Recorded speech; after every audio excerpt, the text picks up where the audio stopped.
अस्सलाम वालेकुम। तो जब आप कुछ टेस्टी खाते हैं, क्या आपका दिल नहीं करता कि हम और खाएं? या फिर जिस चीज़ को करने से आपको अच्छा लगता है, क्या आप वो बार बार नहीं करना चाहते? ऐसा क्यों होता है? हमें अच्छा क्यों और कैसे लगता है?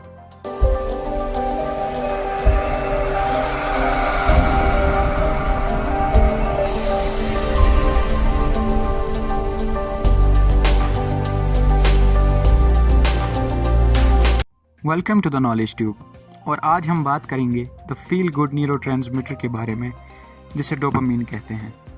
बेसिकली हमारे ब्रेन के अंदर एक सिस्टम होता है जिसे रिवॉर्ड सिस्टम कहते हैं। रिवॉर्ड सिस्टम का काम होता है इंसान को वो काम करने को कहना जिससे सर्वाइवल प्रमोट होता है।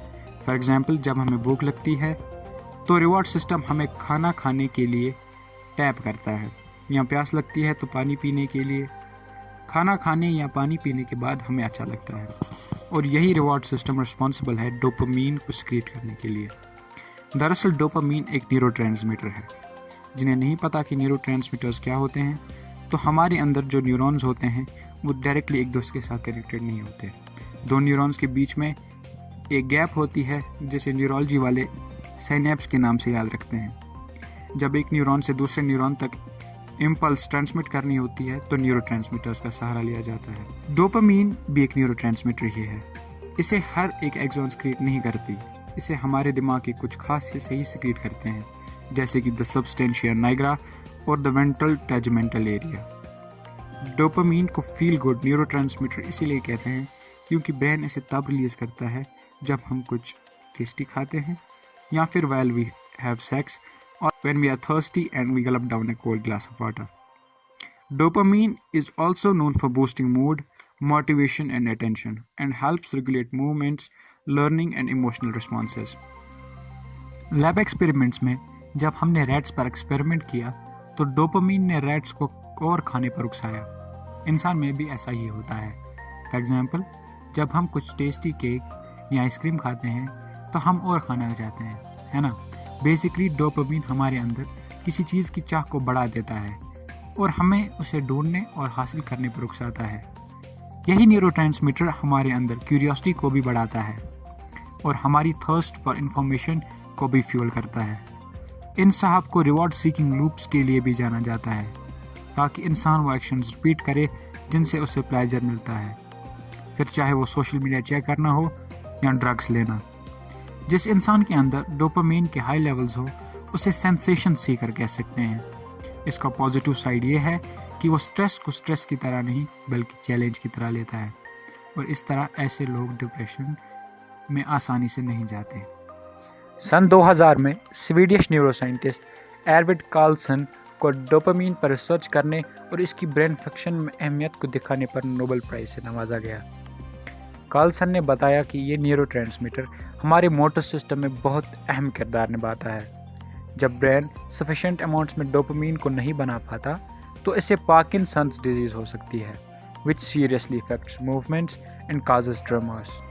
इस डिजीज़ को ट्रीट करने के लिए जो ड्रग आमतौर पर प्रिस्क्राइब करी जाती है उसे एल-डोपा कहते हैं, जो डोपामीन प्रोडक्शन को बूस्ट करता है।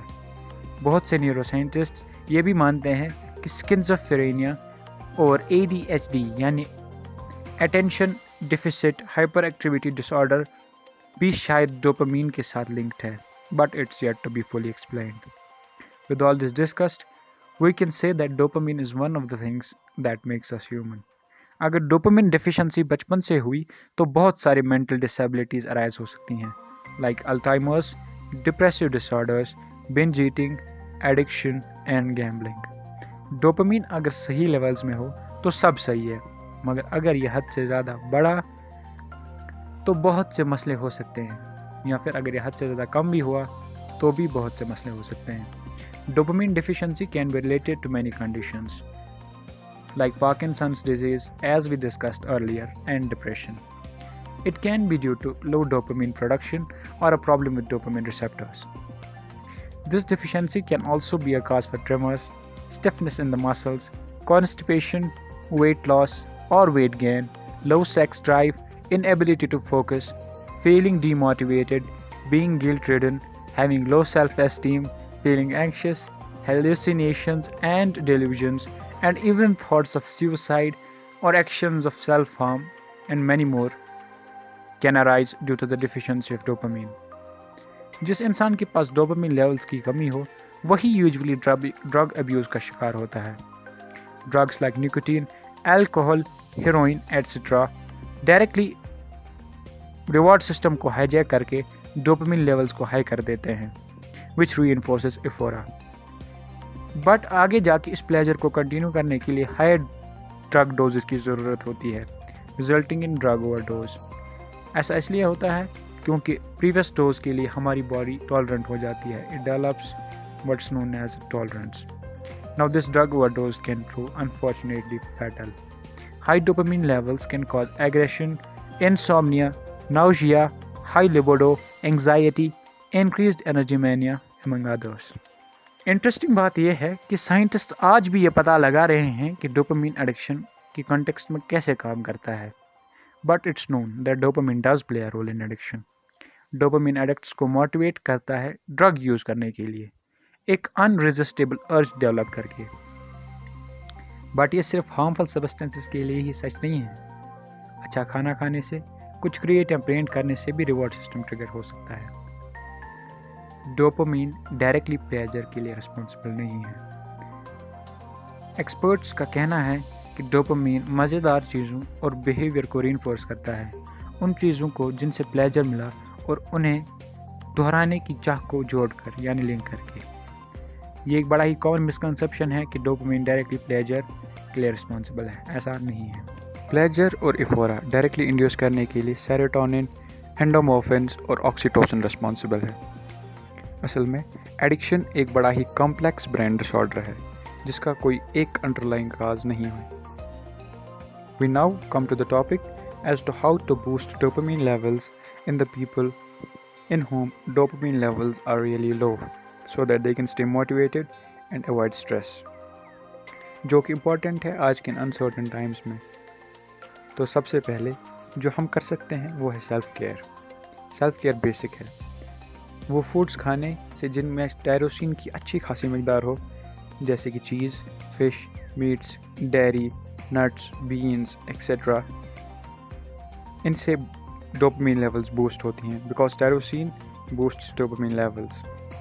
जंक फूड्स और हाई फैट्स जितना हो सके अवॉइड करें और कैफ़ीन का इस्तेमाल ज़्यादा ना करें. कैफ़ीन भी एक ड्रग ही होता है लेकिन उतना स्ट्रॉन्ग नहीं, but its effects are similar to heroin, और ये ड्रग कॉफ़ी, चॉकलेट्स और सॉफ्ट ड्रिंक्स में पाया जाता है.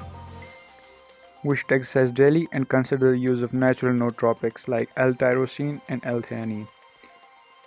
अब जिन लोगों में डोपामिन की लेवल्स ज़्यादा हैं तो आजकल एक बड़ा ही इंटरेस्टिंग एक कंसेप्ट आया है जिसे हम डोपामिन डिटॉक्स या डोपामिन फास्टिंग के नाम से जानते हैं. डोपामिन फास्टिंग में वो इंसान ऐसे काम करने से अपने आप को रोकता है जिससे उसे प्लेजर मिले. फॉर एग्जांपल वो कुछ अच्छा खाने से या कोई अच्छी प्लेजरेबल एक्टिविटी करने से अपने आप को रोकता है. तो माना जाता है कि इससे डोपामिन लेवल्स बराबर आ जाती हैं. But does dopamine fasting actually work? ये बहुत ही कंट्रोवर्शियल बात है, इस पर कोई इत्तेफाक नहीं है. With that, we wrap up this video. Before you go, make sure to hit the subscribe button and press the bell icon so you don't miss an update.